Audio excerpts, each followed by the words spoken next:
Bueno, bienvenidos y bienvenidas al lanzamiento del número especial, la creación de narrativas transmedia con sentido público y común en un ecosistema híbrido de la revista Actio Journal of Technology in Design, Film Arts and Visual Communication. Esto pues es una colaboración muy linda que hemos hecho con la profesora Angélica Pacheco, ¿sí? De la Universidad de Viña del Mar. Entonces, pues no me resta más que agradecerles infinitamente a los autores que aceptaron esta invitación, que se sometieron al proceso riguroso que tiene esta revista y, por supuesto, pues a la profesora Angélica Pacheco, que en unión con, o en conjunto con el profe Carlos Caicedo, nuestro coeditor en jefe, entonces organizaron esta convocatoria. Gracias, Karen. Bueno, profesores, académicos, graduados, profesionales, aquí todos presentes. Esto es un espacio de colaboración que nace fraternalmente con el profesor Carlos, que dirige además la maestría en Comunicación y Medios de la Universidad Nacional de Colombia, Karen Lange, que también ella es del ámbito del diseño, y teníamos grandes desafíos de poder generar este vínculo con una producción científica en el ámbito de la hibridez. Y yo, en lo personal, agradecerles a cada una y cada uno de ustedes, los que hicieron posible este capítulo especial. Es una revista es muy activa, y en este caso hicieron un llamado especial donde aparecen sus artículos. Por lo tanto, yo simplemente agradecer y también contarles que prontamente haremos un segundo llamado, porque nos interesa mucho, especialmente ahí con la profesora Karen, de dar espacio al ámbito del diseño, a la interdisciplina, como factor muy relevante en América Latina o Iberoamérica, para que también los estudiantes, los graduados del ámbito del diseño se motiven y participen. Así que eso es por mi parte. Muchísimas gracias, profe Angélica. Bueno, profe Carlos, no sé si ha podido resolver el tema de su conexión. Si no, entonces yo propondría, profes, que pues comencemos con la presentación del número como tal y luego pues le damos la palabra al profe. ¿O profe ya puede hablar ya? Preferiría que avanzaran y yo trato de mirar si puedo arreglar. Voy a estar aquí muy atento y muy callado, escuchándolos y les pido un espacio porque no he logrado conectarme, como siempre pasa en todo lanzamiento. Ya, muchas gracias. Entonces, por favor. Hola, parto. Buenos días a todos. Gracias por la invitación a ser parte de esto. Contarle un poquito que este observatorio Mirada 609 parte de la necesidad, parte de esta vinculación que tenemos más con las regiones. En el caso de los observatorios de comunicación, si bien existen en Chile, están súper centralizados en la capital y no teníamos la información, no teníamos acceso a la información desde las regiones y con una visión, o sea, no tenemos acceso a la información y no tenemos esta visión de las regiones. Entonces nace este observatorio hace un par de años con la idea de acercar la información a la gente, pero con un enfoque académico, por un lado, y que está conectado con las carreras de Relaciones Públicas y Publicidad de DUOC. Y entonces dentro de este desarrollo nosotros fuimos conectando con estos alumnos que fueron desarrollando investigaciones en el área de salud, seguridad, educación, y también la más importante, que fue uno de corte político, que estuvo vinculando entonces el análisis desde los municipios, las figuras políticas y cómo el impacto que tienen a nivel regional la gestión comunicacional del marketing político. Entonces, ¿qué tuvo de interesante ese hallazgo y ese informe en particular? Es que las observaciones que realizamos de los públicos, de la bajada de las campañas comunicacionales, finalmente terminaron acertando en las elecciones y terminaron acertando a quien ganó las elecciones dentro de la región. Entonces, existe cierta coherencia, existe cierto desarrollo dentro de este observatorio que tiene este corte regional a un impacto importante, un impacto social importante en la comunicación que se está realizando. Entonces, la motivación que tenemos y lo que seguimos desarrollando ahora son este fomento al acceso a la información, pero no con temáticas que sean a nivel país, sino que siempre mirando la región desde la región. Entonces, la bajada que nosotros hacemos y dentro de esta conexión tiene que ver con este dispositivo digital que es nuestra página web y también la conexión que tenemos con estos mini informes que vienen presentaciones. De hecho, hemos estado en Colombia presentando parte de lo que es este acceso a la información y también la bajada que tenemos en videos, la bajada que tenemos también en otro tipo de formatos, donde lo que hacemos finalmente es conectar la información que está disponible en el territorio digital y la conexión que tenemos entonces también con investigaciones primarias, todo esto gestionado por los mismos alumnos, que eso es el enfoque especial que tiene. Entonces, dentro de este fomento que se ha hecho a la democratización del acceso a la información y también la bajada del lenguaje, ya no nos quedamos con elementos técnicos, sino que también tenemos esta especialidad a tener un lenguaje para la gente común. Eso, muchas gracias. Muy interesante. Bueno, vamos a hacer toda la ronda y después haremos la parte de comentarios. Bueno, primero agradecer por la invitación y les cuento sobre mi artículo. Estudios recientes en Chile evidencian dificultades en la comprensión lectora de estudiantes junto con una falta de procesos estratégicos y motivacionales.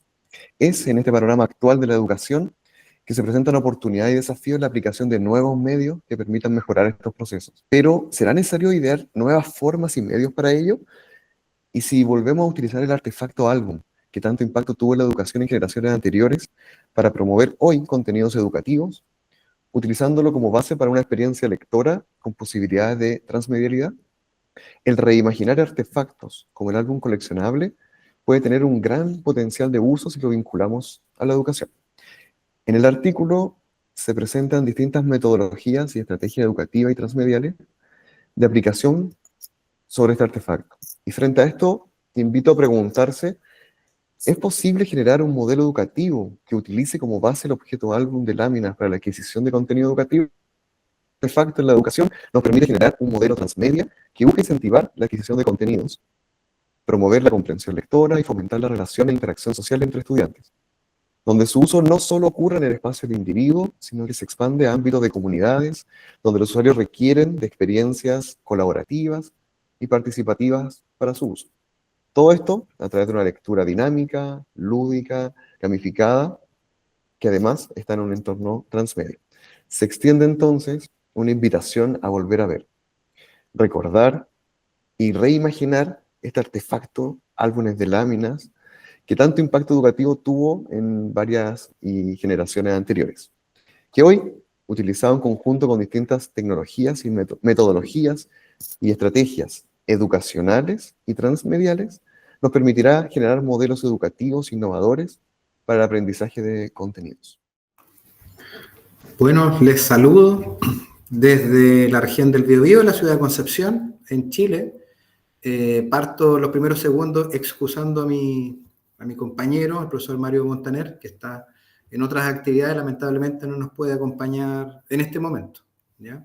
Y también quiero agradecer a la revista por la oportunidad, por el proceso también de seguimiento, por los comentarios también de los editores, de los revisores. Así que de corazón agradecemos toda la gestión para poder llegar a presentar nuestra investigación el día de hoy. Bueno, nuestro trabajo buscaba evidenciar y hacer una primera primera exploración respecto a las narrativas transmedia acá en nuestra ciudad. Nosotros, como decía, estamos en el sur de Chile, somos una población de poco más de 1,5 millones de personas, y hemos visto cómo a través de los cambios del avance tecnológico, los ecosistemas también de comunicación, la convergencia mediática, ¿cierto? Y es la concepción de cultura colaborativa, en los distintos proyectos que se han abordado desde las industrias culturales y creativas, habían generado distintas iniciativas. Y queríamos saber, bajo las definiciones propias también de la UNESCO, por ejemplo, cómo se abordaba tanto la industria creativa y luego con las definiciones de Carlos Scolari, cómo se abordaban los proyectos transmedia acá en la ciudad. Saber cuántos eran y si los descubrimos, cómo estaban compuestos.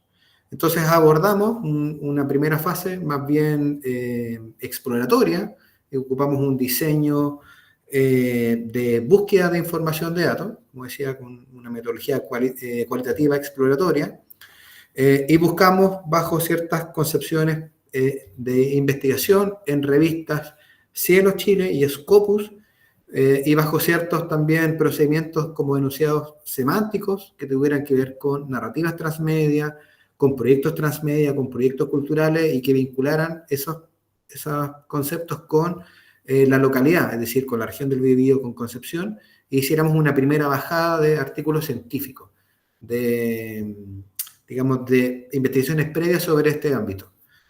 Y luego lo que hicimos simultáneamente fue tratar de abordar esto desde el ámbito de la difusión. Revisamos cuáles eran los portales de prensa más reconocidos y de consumo acá, y en este caso era el Diario El Sur, que es un periódico impreso y además por plataforma web, y Biobío, a través de su radio y del portal Biobío Chile, que es sin duda el más visitado a nivel nacional. Y bajo esa exploración logramos recabar desde el año 2020 hasta el año 2024 cerca de 12 proyectos, ¿ya? Esos 12 proyectos luego fueron también revisados bajo los criterios como decía, de Carlos Scolari, que tienen que ver, como saben, con el despliegue de diversos medios y plataformas, con la expansión de la historia, con la participación de la audiencia en esto. Y a través de ese análisis descubrimos que finalmente de esos 12, solo 3 proyectos calzaban como proyectos transmedia en la región que se habían realizado.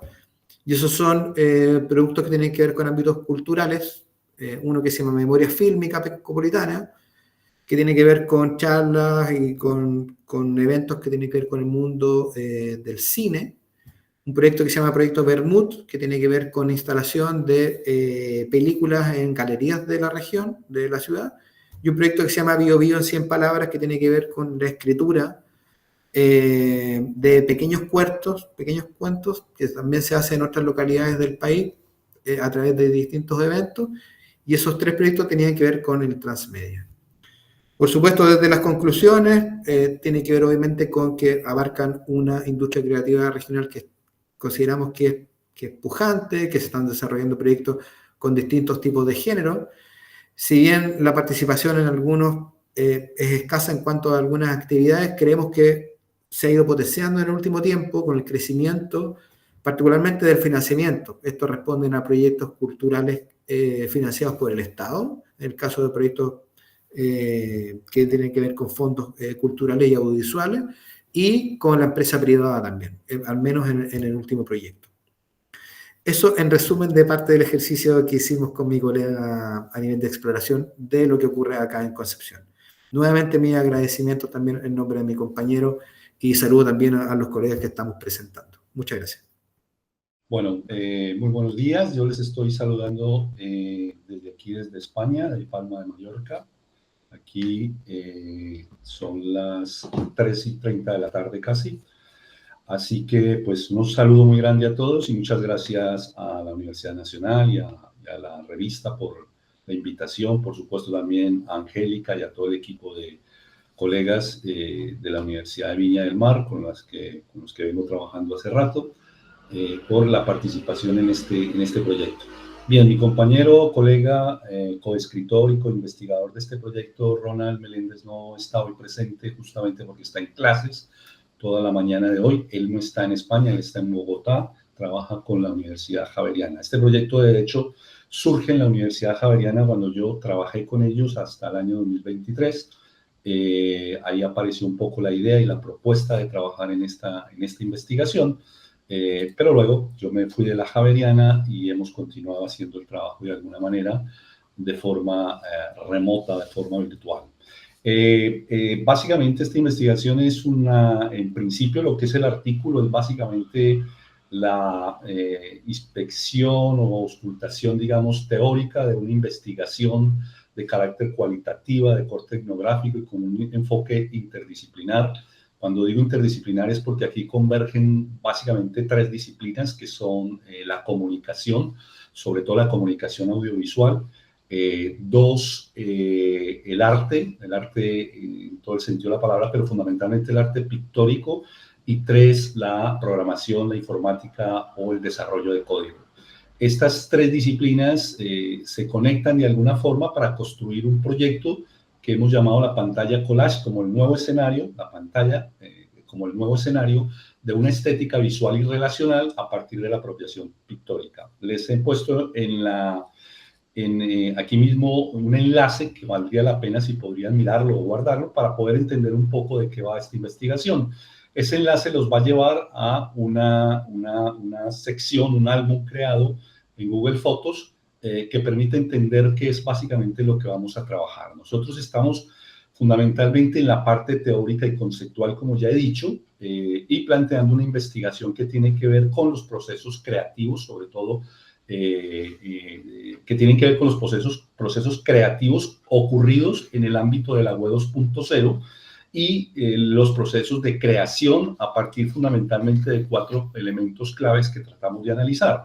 Uno de ellos es el objeto evento. Si algo ocurre en el ámbito estético, incluso artístico contemporáneo en la pantalla, es justamente la relación que existe entre el objeto producido, el objeto artístico y el evento, es decir, el proceso, en este caso el proceso de co-creación, el proceso de construcción colectiva, el proceso de construcción transmedial o de producción fandom, porque nos acercamos mucho al proceso transmedia, pero desde el contenido fandom. Para que entendamos, el transmedia pues tiene 2 componentes, los universos narrativos que se construyen desde el canon y desde el fandom. Nosotros nos centramos fundamentalmente en el fandom, que son las producciones creativas, ¿sí? Y las construcciones que se hacen desde diferentes ámbitos y con diferentes herramientas. Analizamos, por ejemplo, los matchups, los remix, los morphing, los samplings, los collages y los pastiches. Toda esta serie de prácticas productivas, de prácticas narrativas,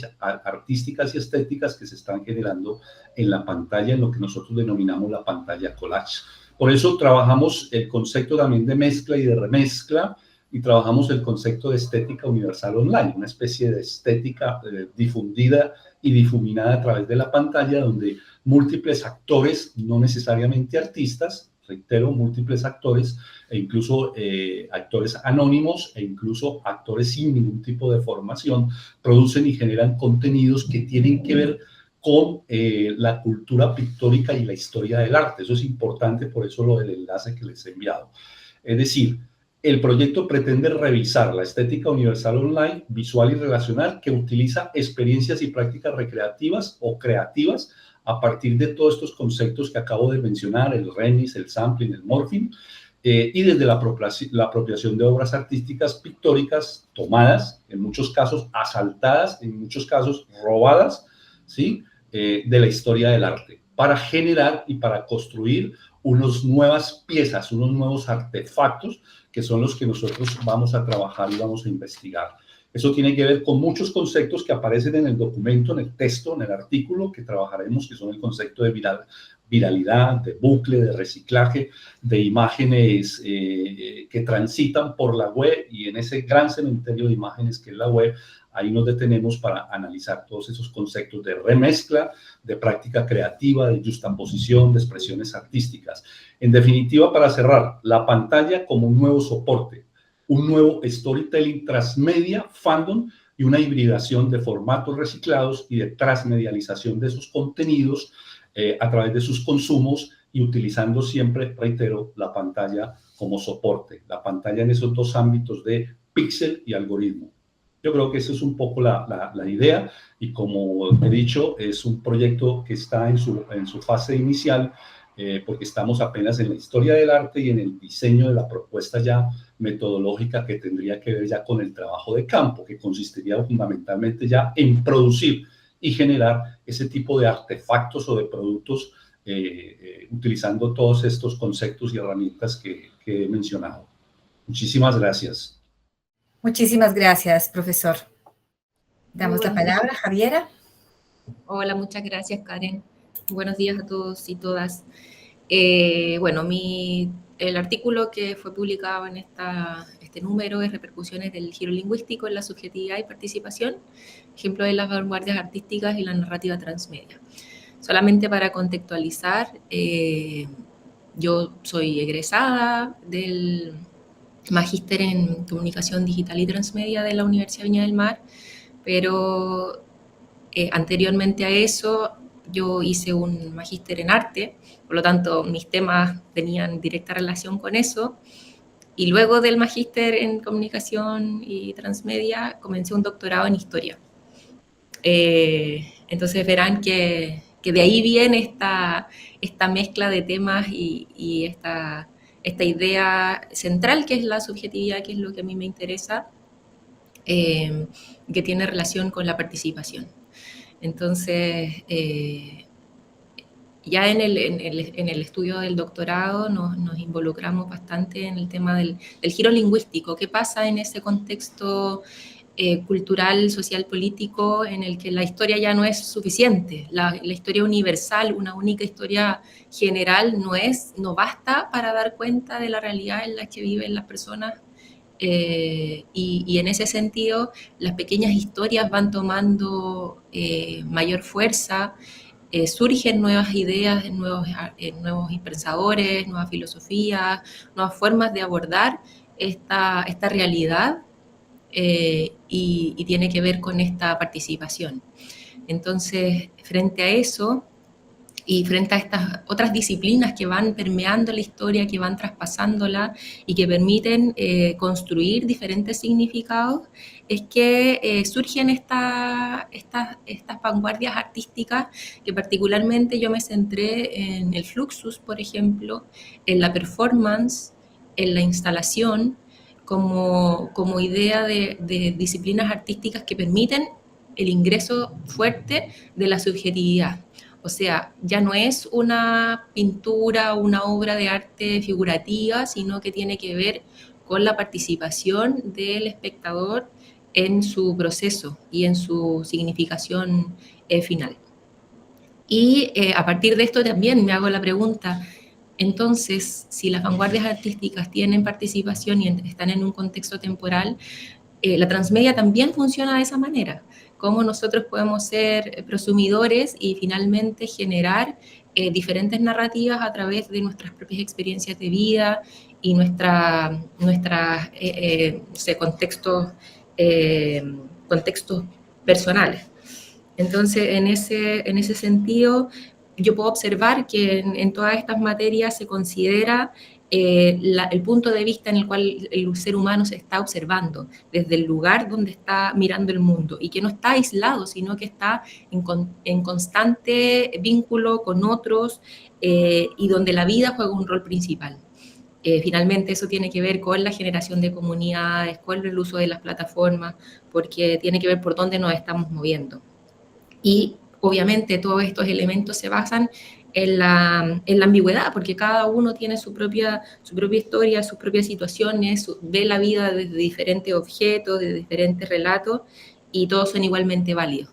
Entonces, a partir de esta tríada entre el giro lingüístico, con esta revolución en la manera de pensar, las vanguardias artísticas que nos van a mostrar cómo el sujeto participa, y eso, paralelamente viéndolo desde la narrativa transmedia, me parece que era interesante poder mezclar todos estos mundos a propósito de también mi experiencia académica y mi experiencia en estos diferentes programas de posgrado. Muchas gracias. Bien, muchas gracias. Aprovecho de saludar a todos los colegas que están conectados acá de Chile y del Magíster también, que han salido todas estas investigaciones desde el mismo Magíster, y también cómo hemos adquirido diferentes competencias que nos han permitido navegar en lo transmedia, lo interactivo, Bueno, mi investigación tiene que ver con la gamificación en la educación superior. Yo desarrollé un proyecto transmedia donde básicamente apliqué un modelo de juego de cartas en una asignatura en particular que también dicta la profesora Magali Varas, que es Social Media, ¿ya? Esto es una asignatura de tercer año de periodismo, de quinto semestre, donde los estudiantes tienen que aprender sobre las redes sociales. Bueno, también el profesor Palomero lo hizo en su minuto la asignatura, ¿ya? Dentro del programa está explícito que deben aprender para poder aplicar y generar contenido.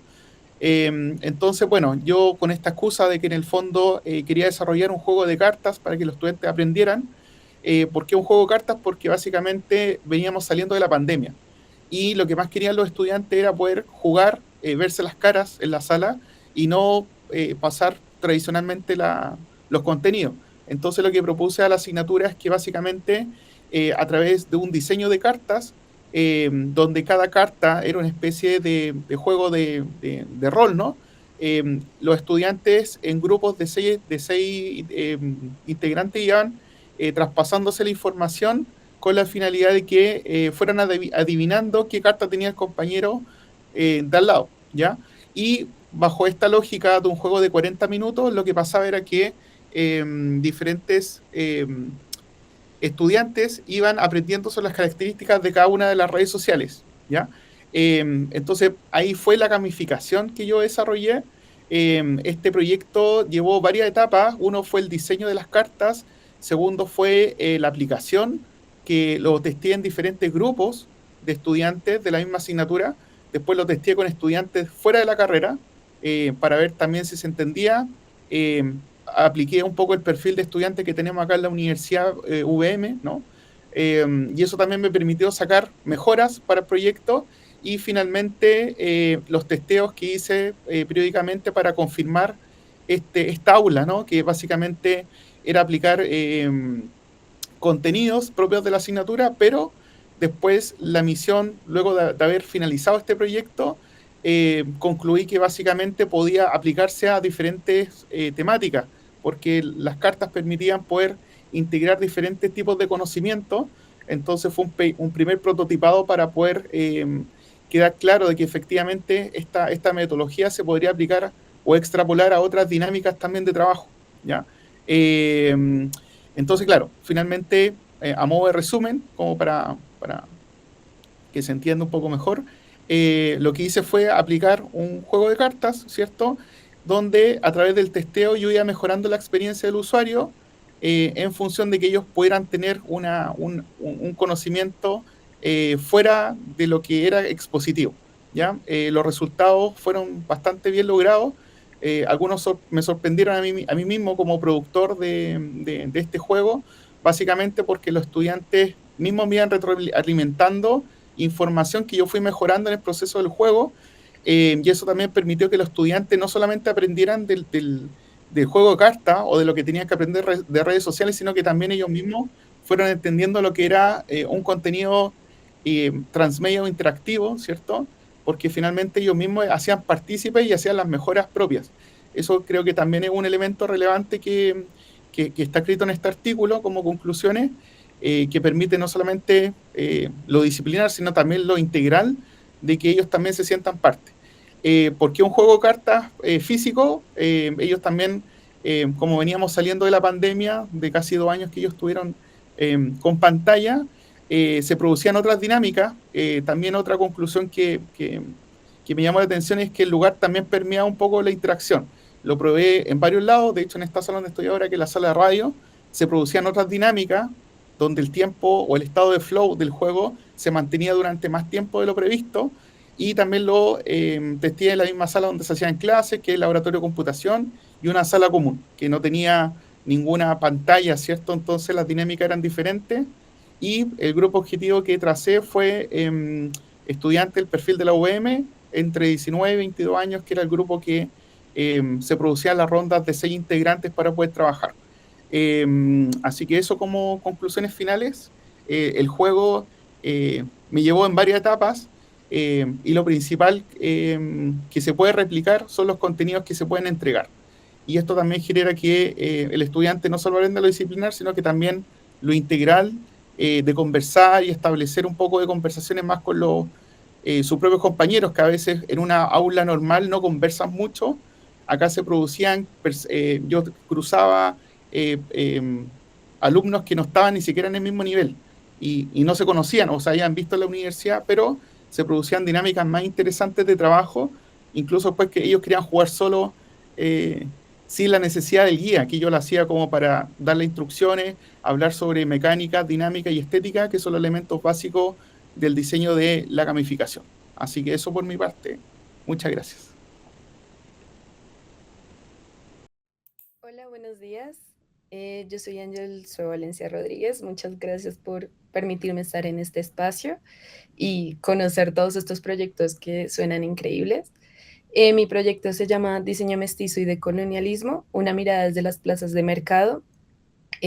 Yo soy diseñadora industrial de la Universidad Nacional de Colombia y este proyecto lo desarrollé el año pasado y fue muy interesante porque la idea era como encontrar cómo se diseña desde las plazas por personas que no son catalogadas como diseñadores desde la academia. Entonces, fue un proyecto muy bonito que desarrollé durante aproximadamente 6 meses, yendo a 6 plazas de mercado. Este proyecto también le doy un enorme agradecimiento al profesor Yuri Jack Gómez, que es profesor de sociología, el cual me ayudó, de hecho, a desarrollar muchas de las metodologías que utilicé. Y se estarán preguntando por qué está en el tema transmedia, y la verdad es que para desarrollar este proyecto fue muy difícil encontrar una metodología que realmente planteara como una visibilización de estas prácticas de diseño en personas que no son diseñadoras, porque pues, como ustedes saben, nosotros desarrollamos prototipos, desarrollamos una metodología, el design thinking, hacemos un paso a paso, pero como para entender cómo ellos diseñan es un poco más complicado. Entonces, realmente lo que utilicé fue un poco la etnografía, pero busqué hacerla con fotografía análoga, por lo que la fotografía análoga inspira un poco ese momento en que uno la toma y no puede ver la foto. Entonces, fue como también una gran sorpresa como las fotos que quedaron al final, porque no supe en el momento que las tomé si habían quedado bien o mal. También utilicé la ilustración y también grabé muchas veces como los sonidos de la plaza también para entender cómo se armaba todo este servicio y todo este diseño y experiencia que había dentro de cada una de ellas. Y lo que más me parece interesante de este proyecto fue como tratar de entender cómo hay que ver también el diseño desde otra perspectiva más decolonialista. Como pueden ver en mi resumen, yo soy indígena, soy de la comunidad Ambicapijao, y para mí durante la carrera de diseño fue mucho de ver cómo se diseña desde otras perspectivas más del norte global y como que tratar de ver cómo nosotros diseñamos desde el sur, como por ejemplo está el profesor Juan Carlos, sí, está basado en el trabajo de Catalina Ramírez, efectivamente, de diseño mestizo, y lo trabajé con el profesor Yuri Jack, que también fue el director del trabajo de grado de Catalina. Entonces, la idea como que era seguir esa misma narrativa de cómo las personas diseñan bajo su contexto social, político, económico y territorial, y cómo este diseño, digamos, que da como esa cabida a otro diseño que no es tan representativo desde el norte global, ¿no? Porque algo que aprendí de Catalina, que ella decía en su texto, era como, si yo, por ejemplo, le digo a IKEA que me diseñe un puesto de papas para una persona que tiene un trabajo informal, digamos acá en la ciudad de Bogotá, ¿creen que IKEA lo haría tan bien como lo hace esa misma persona que conoce sus necesidades, que sabe sus recursos, que sabe su territorio?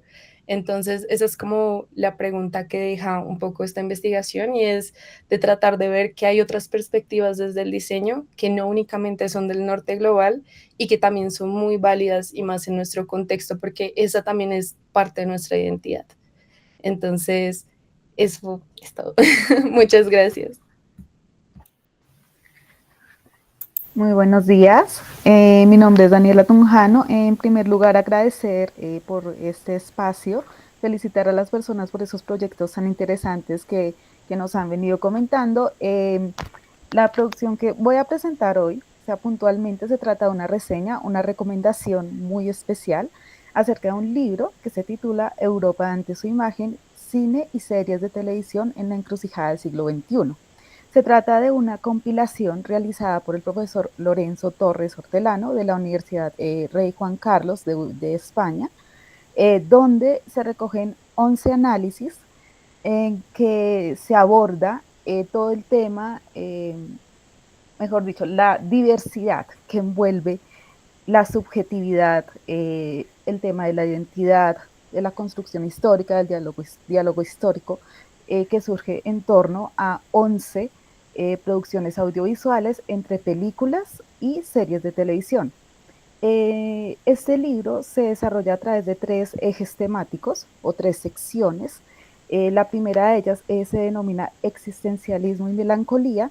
En ella lo que vamos a encontrar son análisis bastante profundos acerca de la esencia metafórica de los personajes, esas atmósferas modernas que integran también la transculturalidad y todas esas dinámicas del diálogo de entre temporalidades que se presentan en Europa, diferentes partes de Europa, en donde vamos a encontrar en este existencialismo y melancolía cierta añoranza por lo que significaba anteriormente ser europeo, ¿sí? Ese significado de esa imagen que se proyectaba hacia el mundo y también con la que se identifican los europeos, y de qué manera hay como esa melancolía, propiamente dicho, perdón la redundancia, sobre eso que se proyectaba antes y un cuestionamiento sobre lo que significa ser o ser de Europa actualmente. La segunda sección se titula Raíces Ardientes. También tiene una relación en lo que se relaciona con esa misma búsqueda identitaria de lo que significa ser europeo, también ese diálogo de temporalidades, esa exploración histórica, donde se pueden explorar diferentes dinámicas que se han vivido en diferentes partes de Europa, todas a través de las series de televisión y a través de las películas que son contemporáneas, es decir, son películas que van desde el 2010 en adelante, más o menos. Hay una serie que es un proyecto bastante ambicioso que va desde 1984 hasta fechas más cercanas, donde se profundizan esos cambios generacionales, el impacto de la modernidad en el cambio de la vida rural, por ejemplo, todos los efectos de la guerra, todas esas vivencias personales también de la guerra, que se van a seguir desarrollando en la tercera sección, que se titula Encrucijada entre lo global y lo íntimo, donde ya se va a realizar una exploración y sobre la intimidad de los personajes, pero también relación con esa colectividad en donde se integran y las dinámicas que ponen, digamos, a cuestionar cómo se vive este tema de la intimidad en los retos que nos ponen actualmente los medios de comunicación y las tecnologías. Por supuesto, se trata de análisis bastante diversos. Cada una de las películas, cada una de las series lleva a cuestionamientos diferentes, que es lo que vamos a encontrar en común, como iba desarrollando, el tema de la identidad, el tema de la historia, el tema de la memoria, los temas también de la subjetividad, y todos estos relacionados siempre con un elemento bastante interesante que tiene el libro, que es en la escritura se integran esos fotogramas de tal manera que la lectura se torna muy interesante, porque no es solamente leer, digamos, el lenguaje escrito al que estamos acostumbrados, el articulado, sino se integra la imagen dentro de esa experiencia de lectura y podemos ver de qué manera se están desarrollando todos esos elementos simbólicos que se integran a esta subjetividad que se desarrolla en cada uno de los artículos presentados. También hay que resaltar que los analistas son de Europa, también están personas que son de aquí, de América Latina. Entonces, esto nos brinda una visión bastante interesante, también nos permite hallar ciertas conexiones y pues nada más que la invitación a leer esta reseña podría ser una panorámica y por supuesto el libro, que está bastante recomendado y nos permite comprender muchas dinámicas y comprender la importancia de las artes visuales en toda esa construcción identitaria, subjetiva que tenemos en este caso particular de Europa, pero como decía, también encontramos ciertos puntos de intersección con cosas que estamos viendo, por ejemplo, aquí también en América Latina. Entonces, muchísimas gracias por la invitación y recomendado el libro. Hola, hola, buenos días, buenas tardes, buenas noches a todos los que se conectan a la presente sesión de lanzamiento del más reciente volumen de la revista Actio, dedicada en esta ocasión a las narrativas transmedia. Mi nombre es Iván Benavides, soy docente del programa de diseño industrial de la Universidad Nacional de Colombia y me gustaría compartir con ustedes algunos de los resultados de mi artículo titulado Enseñanza y Patrimonio, el enfoque del Museo Taminango para la innovación educativa mediante narrativas transmedia, que versa o que está relacionado con el caso del Museo Taminango, uno de los museos más antiguos de la ciudad de Pasto, capital del departamento de Nariño, al suroccidente de Colombia, y que salvaguarda toda clase de prácticas inmateriales relacionadas con la producción artesanal en madera, en chapado en tamo, en mopa mopa, los luthieres de marimba de Chonta en el Pacífico, etcétera, etcétera. Y por supuesto que también protegen patrimonio material producto de estas prácticas artesanales. Es así que en 2012, bajo la tutela de Sonia Patiño, directora del área educativa, se lanza la cartilla Artesanitos del Museo Taminango, en la que pues es un proyecto del que pude hacer parte y con el cual comenzó toda una carrera de esta institución para ir ampliando la capacidad, la potencia, el mensaje de esta institución. Y a la vez que iban atravesando ese largo camino de ya más de una década, fueron probando toda clase de medios que hoy han hecho que el museo tenga una repercusión mucho más grande que entonces.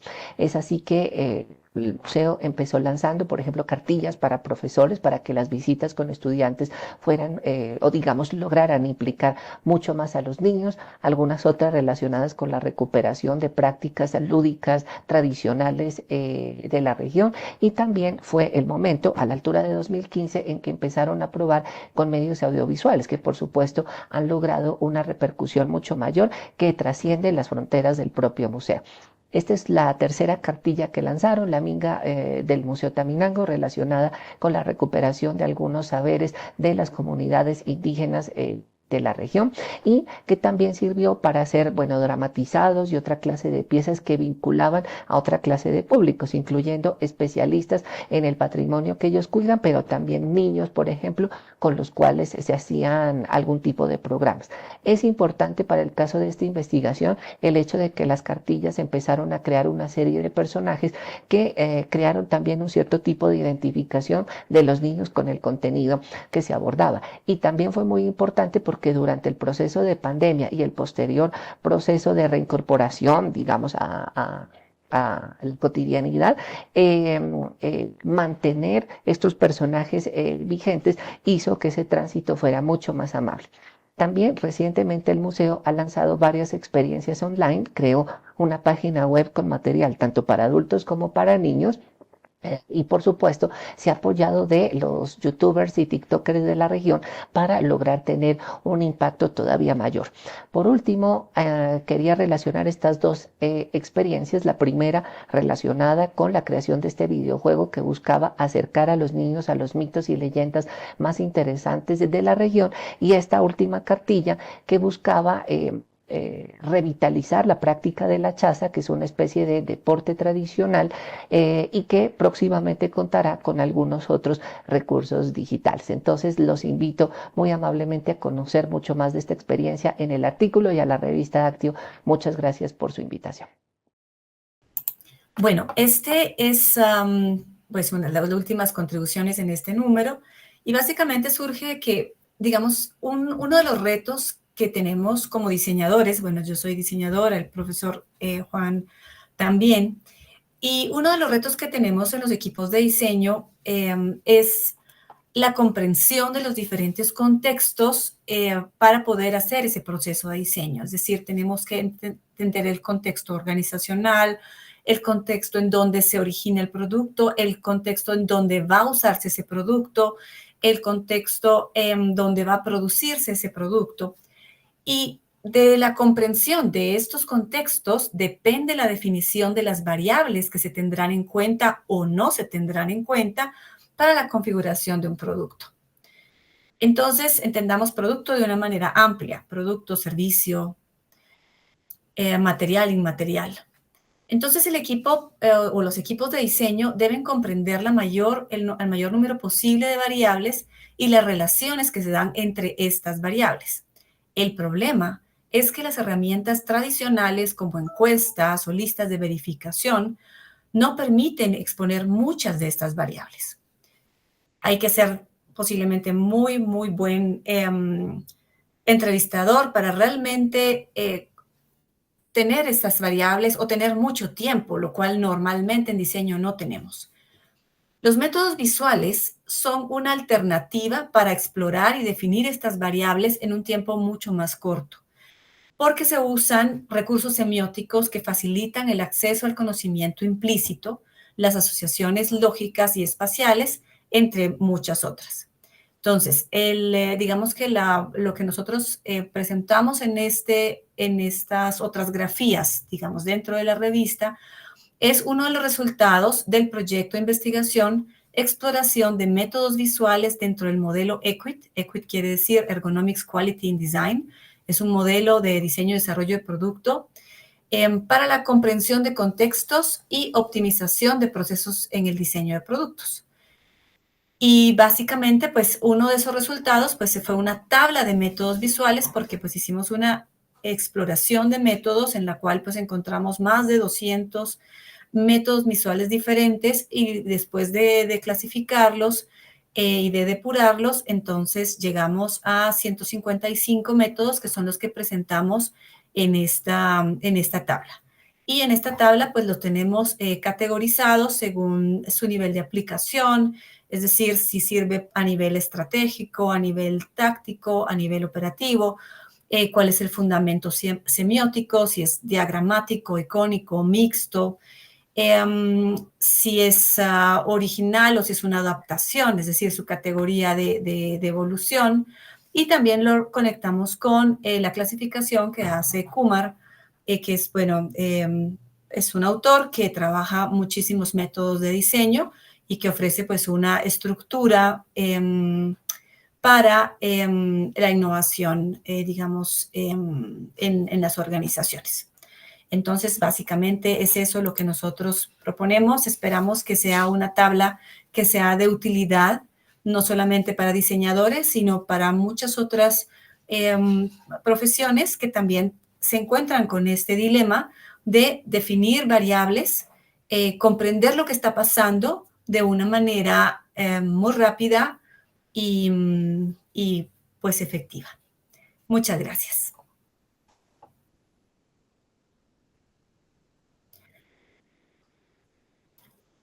Bueno, entonces ya terminamos, digamos, a los autores que pudieron compartirnos. Tenemos más artículos que también los invitamos a leer. Profe Carlos, no sé si ahorita estás. Sí, señora, perfectamente. Bueno, excelente. ¿Me están viendo bien y todo? Sí, ¿Me señor. escuchan? Bueno. Claro que sí. Bueno, muy buenos días a todas y a todos. Volumen 9, la creación de narrativas transmedia con sentido público y común en un ecosistema híbrido, pues es un trabajo coordinado por nuestra querida colega y amiga Ángela María Pacheco Díaz, desde luego por nuestra coeditora en jefe, fundadora Karen Lange, y desde luego por Luis Fernando Medina.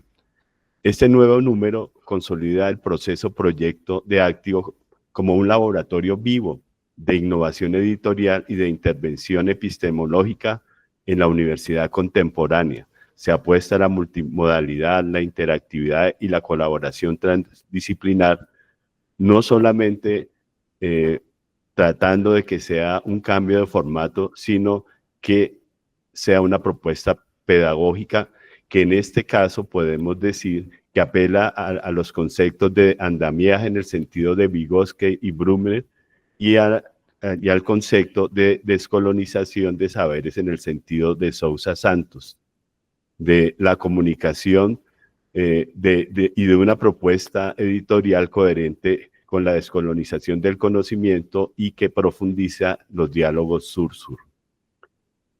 Hablando de este concepto de estructura de andamiaje, superamos los soportes tecnológicos y estamos en la curaduría y en los lenguajes múltiples que median el aprendizaje y la coconstrucción del conocimiento entre sujetos, territorios y saberes diversos.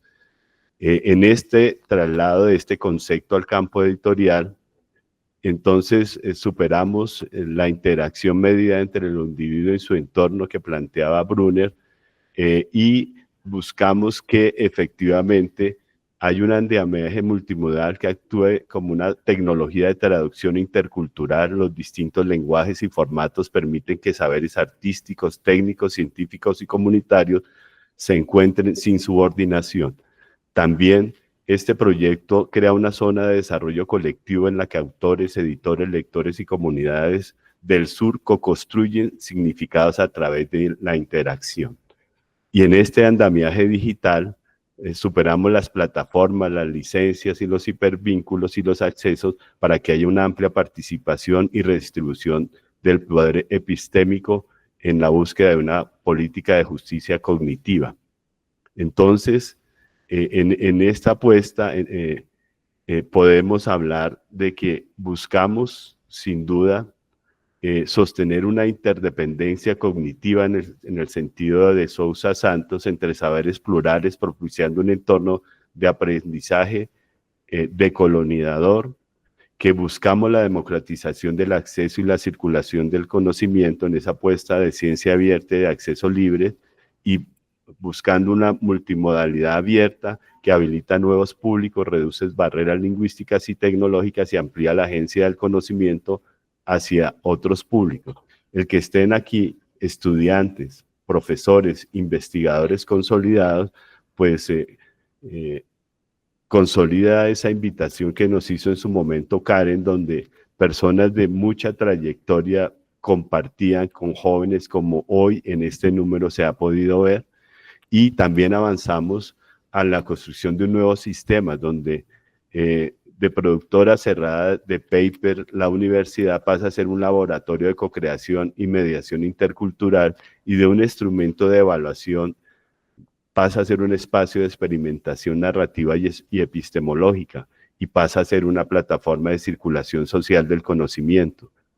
Entonces, aquí estamos, como se ha visto hoy, solo voy a citar dos de los artículos: el tema de la industria cultural y la producción digital en Biobío y los saberes mestizos en las plazas de Bogotá.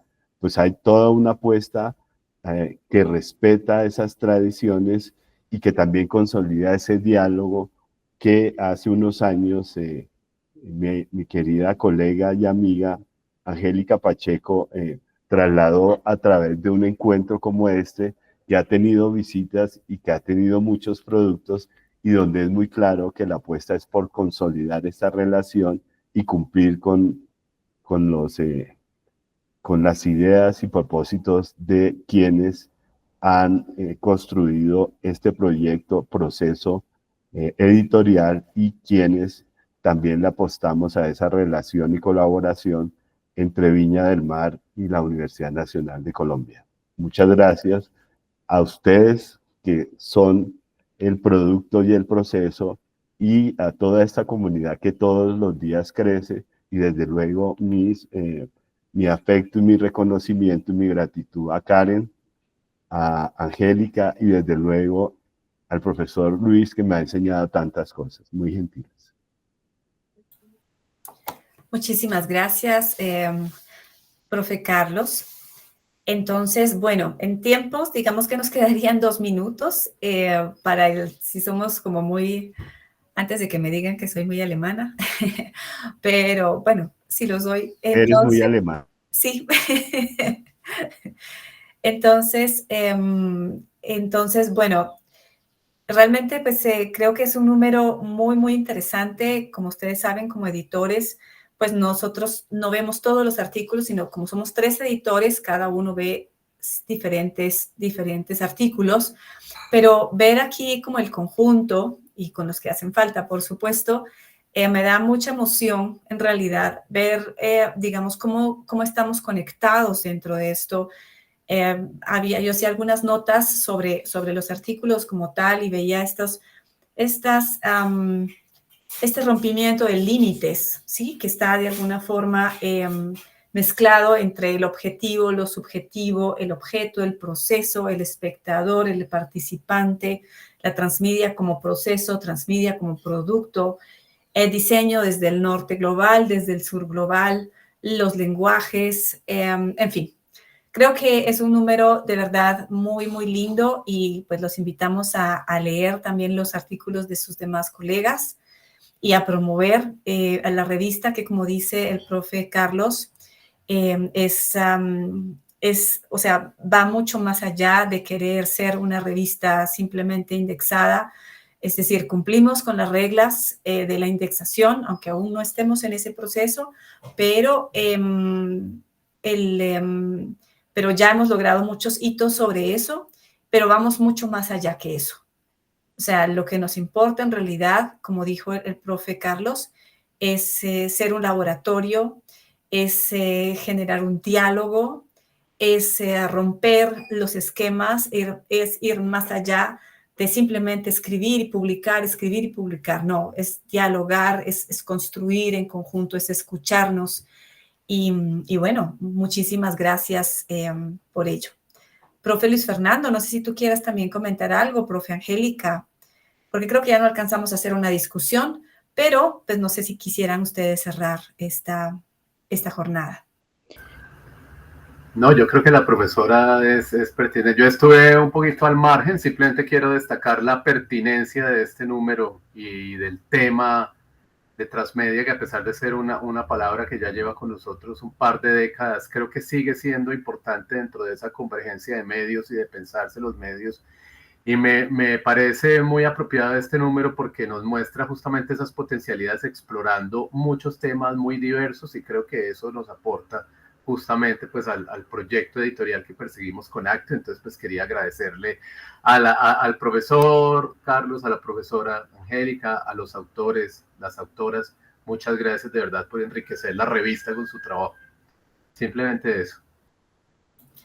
Muchas gracias, profe. Y en la introducción, la profe Angélica mencionó pues que estamos trabajando en unas nuevas convocatorias. Entonces queremos pues hacer un poquito de avisos parroquiales, diría yo, o de un poquito de mercadeo, avisando pues que en nuestro próximo número se titula Arte y Diseño como Proceso, Procesos del Arte y del Diseño. Había uno de los artículos que me hacía pensar en esto. Y que pues vamos a lanzar en estos próximos meses 2 convocatorias más y pues los invitamos a que estén atentos a las mismas. Karen, solo 30 segundos. Adelante, por favor. Agradecerles a todas y todos por la confianza, el trabajo y solo decir al final que creo que cada uno al escuchar lo que escribió el otro o la otra, hay elementos bastante comunes que podrían vincularse. El propósito de esto es que se conecten en red permanentemente. El profesor Carlos Oando con el trabajo de Javiera, por ejemplo, o el profesor que está en el sur de Chile, en Concepción, decirles que nosotros trabajamos justamente en el tema de la industria cultural acá en la región de Valparaíso y perfectamente podríamos hacer algo con Bogotá. Hay un triángulo hermoso con respecto a las industrias culturales o los distritos incluso creativos, porque ustedes tienen San Felipe en Bogotá y nosotros Valparaíso y en el sur también tiene Biobío, Concepción. Entonces, creo que no, siempre estamos con muy poco tiempo todos, ¿verdad? Y todas. Juan Pablo, tu trabajo con el de Martín, por ejemplo, o está el profesor Julio César Goyes, que de etnografía digital puede dar cátedra permanente y por lo tanto yo creo que el objetivo de esto es que esta red se reencuentre no solo en el próximo llamado, sino que también no duden en manifestar intención de conocerse más, de que se vinculen a lo mejor entre 2 y 3 para hacer nuevas publicaciones. Eso es todo. Muchas gracias. Muchísimas gracias. Y bueno, que tengan un muy lindo día.